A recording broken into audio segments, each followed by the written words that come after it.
अस्सलाम वालेकुम स्टूडेंट्स। आज का हमारा टॉपिक नेस्टेड इफ़ स्टेटमेंट से रेलेवेंट। बेटा, if statement with single alternative, if statement with multiple alternative या मल्टीपल इफ़ एल स्टेटमेंट को हमने डिस्कस किया और उससे रेलेवेंट एक टेस्ट भी आप लोग कर चुके हैं। उम्मीद करता हूँ कि उससे रेलेवेंट अब किसी किस्म की कोई कन्फ्यूजन नहीं होगी। और नेस्टेड इफ़ एक्चुअली एक इस तरह का सिनेरियो होता है जब मल्टीपल इफ़ स्टेटमेंट्स को कंडीशंस के अंदर कंडीशन के तौर पे यूज़ किया जाए, तो इस तरह के सेंटेक्स को, इस तरह के सिनेरियो को हम क्या कहते हैं? नेस्टेड इफ़ कहते हैं। एक सादा सी एग्जांपल ज़रा देखें। अगर फॉर एग्जांपल आप लोगों ने मल्टी लॉक डोर्स देखे हों, तो आप एक्सटर्नल दरवाजे को जैसे ही अनलॉक करते हैं, फिर अंदर एक और दरवाज़ा होता है, उसे अनलॉक करते हैं, फिर अंदर एक और।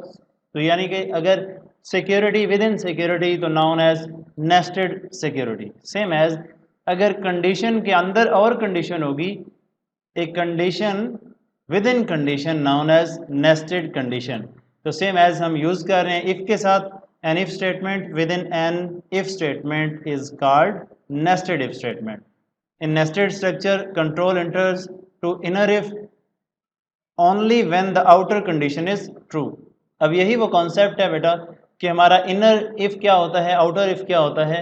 इसे ज़रा अच्छे तरीके से समझ लीजिएगा, इसके बाद इसकी वर्किंग आप लोगों के लिए इंतहाई आसान हो जाएगी। और ये भी याद रखें कि सिर्फ एक ब्लॉक एग्जीक्यूट होता है नेस्टेड इफ़ के अंदर, बाकी जितने भी रिमेनिंग ब्लॉक्स होते हैं, जब एक कंडीशन ट्रू हो जाती है तो सिर्फ उसी के अगेंस्ट जो बॉडी ऑफ कंडीशन होती है वो एग्जीक्यूट हो जाती है। व्हेनेवर रिमेनिंग तमाम ब्लॉक्स जो हैं वो क्या कर जाते हैं? टर्मिनेट कर जाते हैं या स्किप कर दिए जाते हैं। सिंटैक्स देखें ज़रा। सबसे पहले इफ़ कंडीशन यानी आउटर और इनर का कंसेप्ट ज़रा गौर से देखिएगा।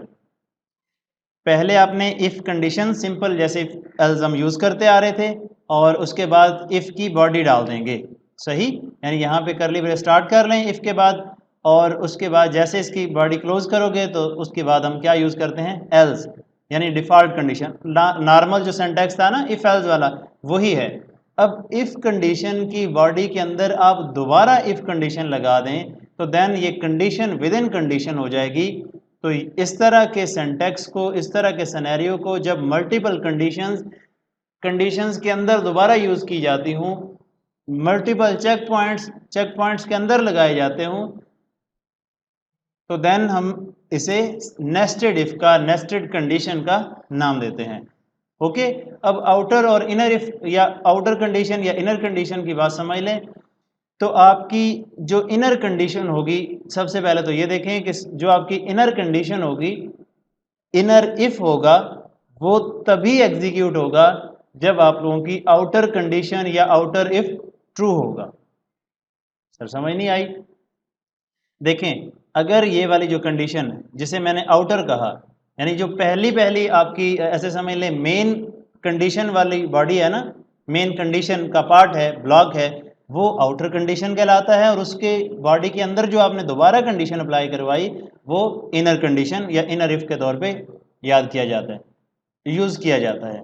तो ये जो आउटर कंडीशन है, एक्चुअली जब ये ट्रू होगी तो then control of body of program के अंदर जाता है, तो देन कंट्रोल ट्रांसफर होता है बॉडी ऑफ कंडीशन के अंदर, ये तो आप जानते हैं। और अगर कंडीशन ट्रू होगी तो देन इनर कंडीशन आप लोगों की एग्जीक्यूट होती है। अब ये कहना चाहता है कि इनर पार्ट, इनर कंडीशन से रेलेवेंट ब्लॉक तब एग्जीक्यूट होगा जब आप लोगों की आउटर कंडीशन ट्रू होगी। अगर आउटर कंडीशन ही फॉल्स हो जाए तो इनर कंडीशन के पास उसने क्या लेने जाना है, क्योंकि ये होता ही बॉडी ऑफ कंडीशन के पास है, तो ये वाला सारा का सारा पार्ट स्किप हो जाता है। और आउटर कंडीशन का एल्स पार्ट, जो कि डिफ़ॉल्ट कंडीशन के तौर पे या डिफ़ॉल्ट स्टेटमेंट्स के तौर पे एग्जीक्यूट होता है, वो कोई भी इनवैलिड मैसेज आप यहाँ पे प्रिंट करवा देते हैं। ओके हो गया। और यही आप लोगों के इनर कंडीशन और आउटर कंडीशन से रेलेवेंट इसका फ्लो था, जो वर्किंग की सूरत में आप लोग ये पैराग्राफ जो दिया गया है इसे रीड आउट कर लीजिएगा। फ्लो चार्ट ज़रा देखें। सबसे पहले कंट्रोल ट्रांसफ़र करेगा आउटर कंडीशन के पास। अगर तो ये कंडीशन ट्रू हो जाए तो देन कंट्रोल ट्रांसफ़र कर दिया जाएगा इनर कंडीशन के पास, इनर इफ़ के पास। और अगर वो कंडीशन ट्रू होगी तो देन उस कंडीशन के अगेंस्ट जो बॉडी ऑफ कंडीशन है, जो स्टेटमेंट्स हैं, जो सेट ऑफ स्टेटमेंट है, जो कंपाउंड स्टेटमेंट्स हैं, वो एग्जीक्यूट होंगी। अदरवाइज अगर वो कंडीशन फॉल्स हो जाए तो देन क्या होता है? फॉल्स की सूरत में एल्स पार्ट उसका एग्जीक्यूट हो जाता है। ओके, और अगर आपकी ये आउटर कंडीशन ही फॉल्स हो जाए, यानी कंडीशन फॉल्स हो जाए, ट्रू ना हो, तो देन ये जो इनर पोर्शन है, इनर इफ वाला पार्ट है, ये स्किप हो जाता है और आउटर कंडीशन का एल्स पार्ट ऑटोमेटिकली एग्जीक्यूट हो जाता है। क्लियर? अब इससे रेलेवेंट 11.15 से लेकर 11.20 तक प्रोग्राम्स हैं, जिनके अंदर एक या दो प्रोग्राम हम यहाँ पे डिस्कस करेंगे, बाकी आप लोगों के ज़िम्मे हैं, वो आप लोग खुद कोड करेंगे और उनकी रिहर्सल करेंगे। अगर कोई किसी किस्म का मसला होगा तो देन आप मुझे बताएंगे, मैं उससे रेलेवेंट आप लोगों को लेक्चर दे दूँगा। अभी 11.15 ज़रा देखें, write a program that inputs 3 numbers. कोई ऐसा प्रोग्राम कोड करें जिसके अगेंस्ट रन टाइम पे यूज़र से कोई 3 नंबर्स ले लेने हैं। देन क्या करना है, डिस्प्लेज स्मॉलेस्ट नंबर आपने डिस्प्ले करवाना है, उन तीनों में से जो छोटा छोटा होगा वो बता देना है। कैसे बताना है जी? यूजिंग नेस्टेड इफ, यानी ये जो ऊपर अभी हमने सिंटैक्स पढ़ा ना, condition within condition, outer condition, inner condition, outer if, inner if का जो अभी सिंटैक्स और फ्लो चार्ट डिस्कस किया, उसी को यूज करते हुए हम कोड करेंगे। नेस्टेड इफ का सहारा लेके 3 नंबर यूजर से लेंगे और देन उनमें से जो स्मॉलेस्ट नंबर होगा उसे फाइंड कर लेना है। तो मेन फंक्शन में आ जाएं बच्चों, 3 इंटीजर डाटा टाइप के कोई से वेरिएबल ले लिए। क्लियर स्क्रीन फंक्शन के बाद यूज़र गाइडलाइन दे दी भाई, इंटर 3 नंबर डाल दें। एक ही स्कैनर फंक्शन की मदद से हमने 3 वेरिएबल ए बी सी को वैल्यू इनिशलाइज करवा दी। रन टाइम पे आपकी मर्जी जो मर्जी वैल्यूज़ डाल दीजिएगा। इसने जी 20, 35 और 13 डाल दी। अब इनमें से छोटी वैल्यू कौन सी है भला? ये लास्ट वाली। अब चेक पॉइंट्स देखें कि हम नेस्टेड इफ को यूज़ करते हुए किस तरह से चेक करेंगे।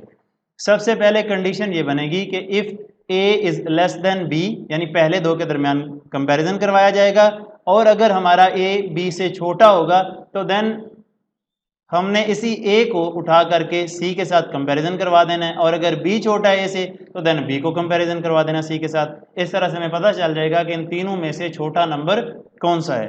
तो देखें, सबसे पहले कंडीशन बनाई ए लेस देन बी, यानी पहला नंबर जो भी है उसकी वैल्यू दूसरे वेरिएबल के अंदर स्टोर्ड वैल्यू से छोटी है।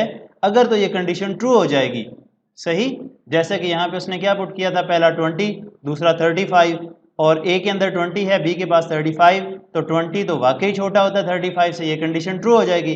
कंट्रोल ट्रांसफर कर जाएगा बॉडी ऑफ कंडीशन के पास। यहाँ पे एक और चेक पॉइंट लगा जी, जिसके थ्रू हम चेक कर रहे हैं आया कि हमारा ये जो ए जो बी से तो ऑलरेडी छोटा है, ये सी से भी छोटा है कि नहीं, यानी ये 20 13 से भी छोटा है कि नहीं। अगर तो छोटा है तो देन हमारा जो स्मॉलेस्ट नंबर है वो होगा ए, अदरवाइज आपका सी जो है वो स्मॉलेस्ट नंबर होगा।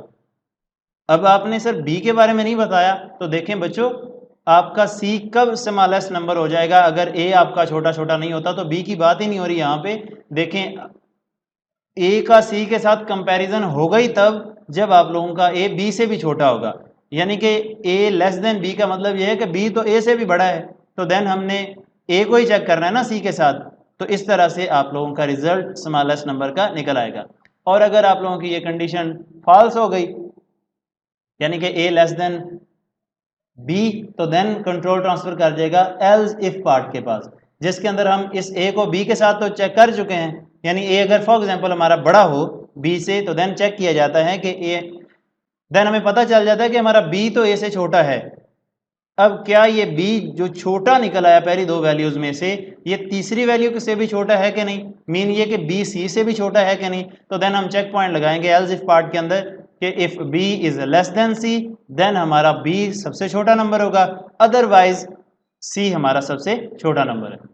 कुछ क्लियर हो गया बच्चों? दोबारा रिपीट कर रहा हूँ, 3 नंबर यूजर से लिए, ए बी सी वेरिएबल के अंदर 20, 35 और 13 कोई सी वैल्यूज डाल दी, आप जो मर्जी डाल दीजिएगा। उसके बाद चेक किया कि आया कि हमारा पहला नंबर दूसरे से छोटा है कि नहीं। अगर वो छोटा है तो देन उसी नंबर को इनर कंडीशन की मदद से हम तीसरे नंबर के साथ कंपैरिजन करवा लेते हैं। अगर वो तीसरा नंबर से भी छोटा है तो देन हमारा पहला नंबर जो है वो सबसे छोटा नंबर होगा, अदरवाइज तीसरा नंबर सबसे छोटा होगा। और अगर हमारा पहला नंबर पहली कंडीशन ही फॉल्स हो जाती है, यानी दूसरे नंबर से छोटा नहीं है, यानी वो बड़ा है, तो देन हम चेक कर लेते हैं कि हमारा जो दूसरा नंबर जो पहले से छोटा है, आया कि वो तीसरे से छोटा है कि नहीं। यानी जो पहले दो में से ऑलरेडी छोटा हो गया, मीन बी, क्या वो सी से भी छोटा है कि नहीं? अगर वो सी से भी छोटा है तो देन हमारा बी यानी सेकंड नंबर सबसे छोटा होगा, अदरवाइज फिर एक ही नंबर बच जाएगा हमारे पास सी, तो वो सी इज द स्मॉलेस्ट नंबर आ जाएगा। क्लियर हो गया? इसी तरह से 11.16 देखें तो इसमें कह रहा है write a program that inputs 3 numbers, कोई से 3 नंबर ले लें रन टाइम पे यूज़र से और डिस्प्ले करवाएं कि आया कि ये सारे नंबर इक्वल हैं या कि नहीं हैं।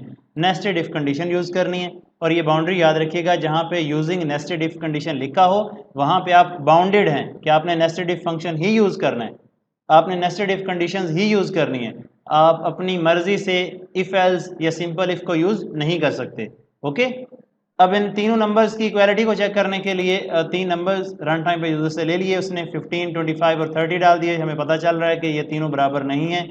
तो देखते हैं जी कैसे कंडीशन बनेगी। सबसे पहले तो पहले दो नंबर को कंपैरिजन करवाएंगे, यानी कि चेक ये करेंगे कि आया कि हमारा ए वेरिएबल बी वेरिएबल के बराबर है कि नहीं, यानी ए और बी के अगेंस्ट जो स्टोर्ड वैल्यूज़ हैं वो बराबर हैं कि नहीं। तो इसके लिए हम चेक करते हैं, if A is equal to B is equal to बताया था कंपैरिजन ऑपरेटर है, इक्वालिटी की बिहाफ पे कंपैरिजन करवा रहा होता है, और अगर ये कंडीशन ट्रू होगी तो देन हम चेक कर लेंगे कि हमारा जो ए वेरिएबल है वो सी के भी बराबर है। अगर वो सी के बराबर है तो देन सारे के सारे नंबर बराबर हैं। अगर सी के बराबर ना निकला, यानी ये कंडीशन फॉल्स हो जाए या ये वाली पहली कंडीशन फॉल्स हो जाए, तो इन दोनों कंडीशन में अगर एक भी फॉल्स हो गई तो नंबर हमारे डिफरेंट हो जाने, क्योंकि हमने तीनों को बराबर करके देखना था कि तीनों बराबर हैं कि नहीं है। सही, तो इसी से रेलेवेंट बच्चों 11.17, 11.18, 11.19 और 20 ये चार प्रोग्राम्स आप लोगों के ज़िम्मे हैं। इसी तरह के रेलेवेंट प्रोग्राम्स हैं, इनको रिहर्सल करने की कोशिश कीजिएगा।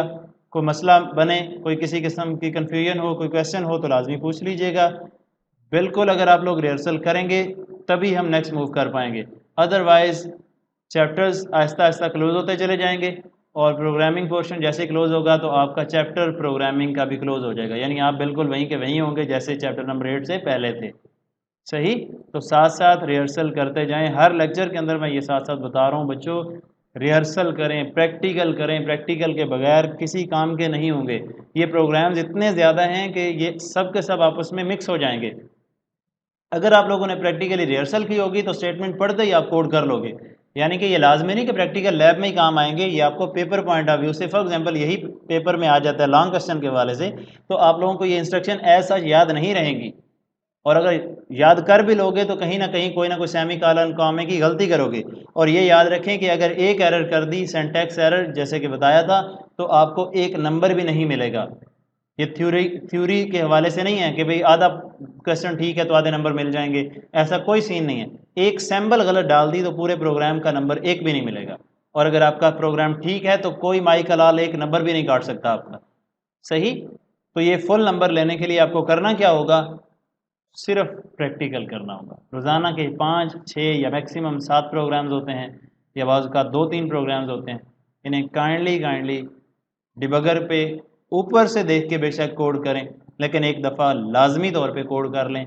आप गलतियां करेंगे, उनको रिमूव करवाएंगे, एग्जीक्यूशन करवाएंगे, तो आप लोगों को इतनी बेहतरीन ट्रेनिंग हो जाएगी कि ये प्रोग्राम अगर ज़ुबानी भी लिखना पड़े तो आप लोगों के लिए मसला नहीं बनेगा।